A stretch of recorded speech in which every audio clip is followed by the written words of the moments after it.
আমরা জানি বাংলাদেশ জামাতে ইসলামী তাদের জন্মের পর থেকে একটা মৌলিক স্লোগান ছিল যে আল্লাহর আইন চাই, সৎ লোকের শাসন চাই। এখন যখন ক্ষমতায় যাওয়ার মতো অবস্থা তৈরি হয়েছে, তখন তারা আল্লাহর আইন থেকে সরে গেলেন। তারা ক্ষমতাটাকে একমাত্র মুখ্য মনে করছে।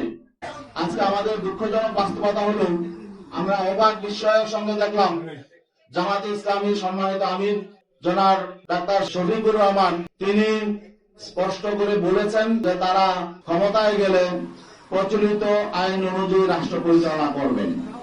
এই বিষয়টা যখন আমরা জানতে পারলাম, তখন আমরা স্পষ্ট হয়ে গেলাম যে আমরা যে লক্ষ্য নিয়ে চলছি সেই লক্ষ্য অর্জিত হবে না। আমরা জানি বাংলাদেশ জামাতে ইসলামী তাদের জন্মের পর থেকে একটা মৌলিক স্লোগান ছিল যে আল্লাহর আইন চাই, সৎ লোকের শাসন চাই।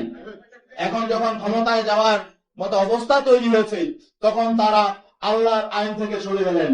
তারা প্রচলিত আইনে রাষ্ট্র পরিচালনা করবেন এই কথা যখন ঘোষণা করলেন, তখন আমাদের প্রশ্ন জাগে যে সারা বাংলাদেশে এই বাংলাদেশ জামাতে ইসলামী নেতা কর্মীদের এই যে আবেগ অনুভূতি, এই বিষয়টার প্রতি তারা আসলে খেয়াল করে নাই।